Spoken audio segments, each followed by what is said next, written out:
Today we've got something super exciting for you. Cities Skylines 2 just dropped, and we're diving headfirst into this amazing city building game. But we're not just building any city. We're taking on some epic challenges that will test our planning skills to the max. So grab your virtual hard hats and let's get building. Picture a quaint little town. Think a Glow in New York. Ever heard of it? It started as a fictional place on a map, but eventually became real due to its popularity. That's the magic we're aiming to recreate today in cities. Skylines 2, with our first challenge, Upgrade Mania. Now, here's the twist. We can't demolish anything. Nope, not a single building. The bulldozers are staying in the garage today, folks. We're starting with a basic town layout. No skyscrapers or 6-lane highways just yet. Our only tool for change, upgrades. That's right, we're going to evolve this town into a bustling city using nothing but strategic upgrades. So you might be wondering, how do I tackle this?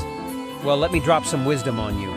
First off, plan ahead. Your initial layout is set in stone, so think long-term.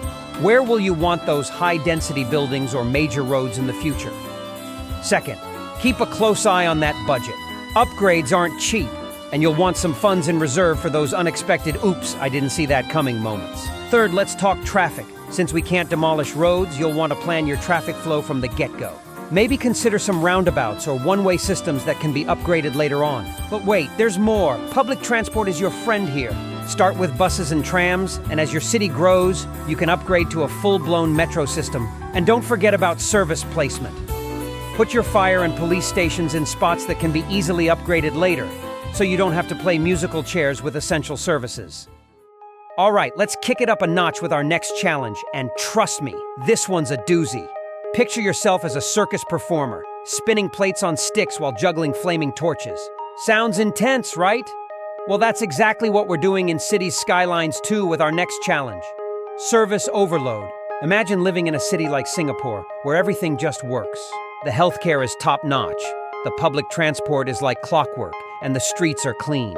That's the dream, and that's what we're aiming for in this challenge. We're going to include every single type of city service available in the game. Yep, you heard me right. Healthcare, education, waste management, public transport, the whole shebang.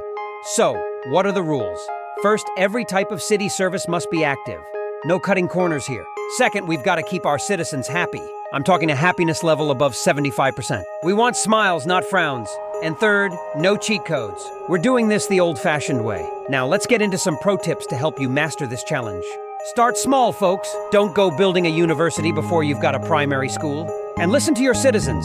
If they're complaining about crime, it's probably time to build another police station. Oh, and here's a golden nugget for you.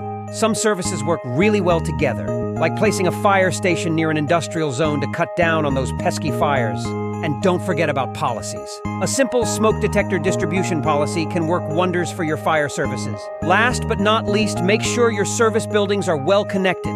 You don't want your fire truck stuck in traffic when there's an emergency, right? So, are you ready to juggle all these services and build the happiest city ever? Our next challenge is going to hit you right in the feels. We're calling it Rebuild Your Hometown. Yep, you heard that right.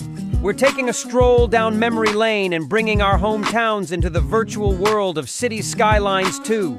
Imagine being able to walk the streets of Barcelona with its unique grid layout and iconic landmarks like the Sagrada Familia, all within the game. That's the level of detail and authenticity we're aiming for here. We're going to use Google Maps or another mapping service to get the layout of a real hometown and recreate it, brick for brick, in our virtual city. So, what's the game plan? First off, the layout has to be authentic. We're talking real-life landmarks and street names. And no cheating, folks. We're keeping it 100% real. Now, before you dive in, here are some tips to make your virtual hometown truly come to life. First, study a map of your hometown like you're cramming for an exam. Note down key landmarks, road layouts, and other unique features. Pay attention to the little details. Street names, park locations, that quirky roundabout everyone hates. You know, the works. And don't forget about scale. If your real hometown has a sprawling suburb, make sure your virtual city reflects that. Also, think about resource allocation. In real life, some areas are more affluent, while others are more industrial. Try to mimic that in your game. And if your hometown has a unique public transport system, like trams or ferries, make sure to include that too. So, who's ready to take this emotional journey with me and rebuild their hometown in Cities Skylines 2? Are you ready to switch gears and dive into something that makes cities pulse with life? Yep, you guessed it. We're talking about tourism. Welcome to our next challenge, Tourist Haven. In this challenge, we're not just building a city. We're building a global tourist magnet. Think Las Vegas or Dubai, where the city itself is the attraction. That's the level of awesomeness we're aiming for. So, what's the deal? First off, we're setting a goal that at least 50% of our city's income has to come from tourism. Yeah, you heard that right, half of our revenue. And to make that happen, we're going to need landmarks. Not just one or two, but at least 5 unique landmarks that'll make tourists go, wow, I've got to see that. Now, before you jump in, let's talk strategy. First up, unique buildings. Invest in attractions that are going to pull in the crowds. I'm talking observation towers, museums, amusement parks, the works. And don't forget about events and festivals. These are like tourist magnets and can boost your numbers in no time. But wait, there's more. Create specialized districts just for tourists.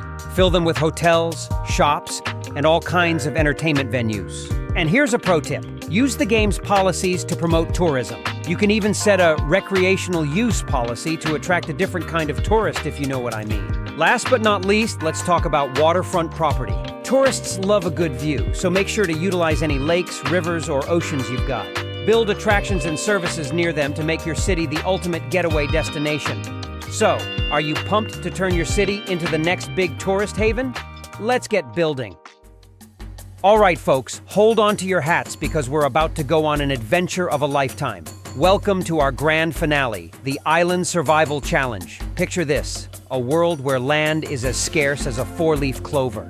We're talking Maldives or Venice-level scarcity, where most of the living space is either on islands or over water. That's the kind of ingenuity we're aiming for today. So what's the mission? We're starting on a map that's more water than land. Our goal? To expand our city by creating artificial islands. Yep, we're playing God today, but with zoning laws, of course. Now, let's lay down some ground rules. First, at least 50% of our city has to be on artificial islands. No cheating our way out of this one. Second, despite the challenging terrain, we've got to keep our citizens happy. I'm talking a happiness level above 70%. We're building paradise here, not a dystopia. Before we dive in, let's talk strategy. Planning is key. With limited space, you've got to think about what each island's primary function will be. Residential, commercial, industrial? Plan it out. And don't forget about transport links. Whether it's ferries, bridges, or underwater tunnels, your islands need to be well connected. Resource management is also crucial. Make sure each island has essential services like fire stations, police, and healthcare. And given the limited space, think renewable for energy. Wind turbines, solar panels, you name it. Also, consider waste management solutions that are space efficient. And here's a bonus tip. Islands are tourist magnets. Why not dedicate an island solely to tourism and watch your city's income skyrocket? So, are you ready to defy nature and build a city where no city has gone before? Let's show Mother Nature who's boss and get building. We hope you're as pumped as we are to take on these epic Cities Skylines 2 challenges. If you try any of these challenges, or if you come up with some of your own, we'd love to hear about it. So make sure to drop a comment below and share your city-building adventures with us. Don't forget to hit that like button if you enjoyed the video. And if you haven't already, smash that subscribe button and ring the bell so you won't miss any of our future gaming escapades. Thanks for watching. And as always, keep gaming and keep having fun. This is GameJoyTactics signing off. See you in the next one.